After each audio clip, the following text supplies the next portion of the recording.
and that was Oceans of Ice by Pyramid of Chaos.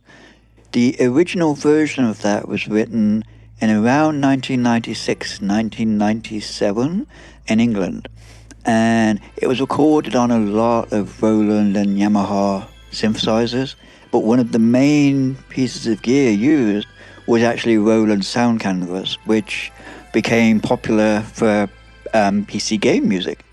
And it would be used in MIDI mode for a lot of gaming back in the 90s. But it was also used in professional studios, and it was a good instrument. And one of the sounds that I used a lot was called Iced Rains, if I remember correctly. And when you played it as an arpeggio, you got some really interesting effects with it. It was a good little instrument. It wasn't a D50 or it wasn't a Juno 106, but it wasn't meant to be. The original version was recorded on an old reel-to-reel. And the funny thing about those was that if you had a loose tape, the timing would be slightly off. And that's what a lot of people would get as the analog sound. It was actually because the timing would be slightly off. So when you put it into a sequencer or you load it into your DAW, it would be very difficult to sync the original back up to a digital. And so what I did with the new version that I released last year and that was played at the start of this video was because it wouldn't sync up correctly, the original tempo wouldn't map.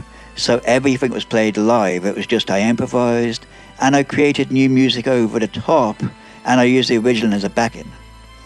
And by doing that, it allowed me to cut some of the frequencies that had distortion from the original recording and replace them with new parts. So that way I was able to basically make a part two. And it was a track I didn't want to lose, even though the sound quality of the original, it didn't work in modern music. So if you released it, people would say, "Oh, there's a lot of distortion here. Or why do you have the tremolo on this sound when it shouldn't be there?" But it was all from the recordings. It went from reel to reel. It went to Philips DCC. Then it went into a Roland digital recorder called a VS880, and then eventually ended up on CD. So all those processes in the end gave it character, but also added a lot of distortion to the low end. So I removed the low end on it, and then we recorded it and decided I might as well add some new parts, and then I didn't lose the original. So it's about finding creative ways and not losing what you've already done. And if you feel like you can add something, that's a good thing to do. You don't have to throw something away because you listen back to it and it has issues. Maybe you can cut it up. Maybe you can sample your own music and do something different. It's about being creative, and that's what music should be. And this whole track, Oceans of Ice, it was actually about the new version that I released last year.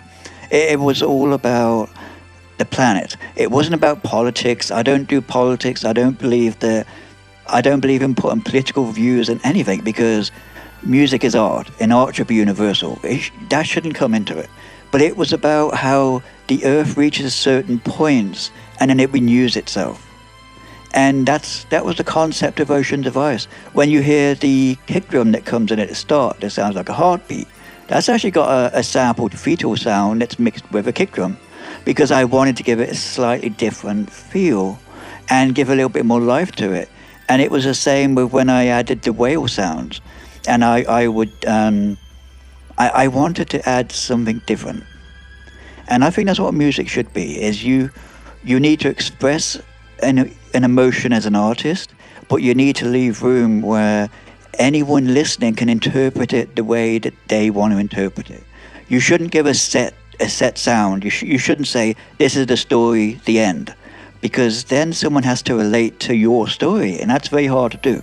So what you do is, as an artist, you put your music out there with your ideas and your interpretation of your own music, but you leave room to let others add their own interpretation of what a track means to them too.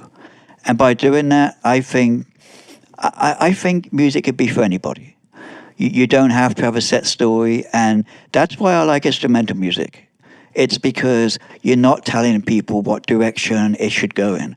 You're not having a verse or chorus, where you're telling a story directly. You're saying to someone, here's some music, interpret it how you want.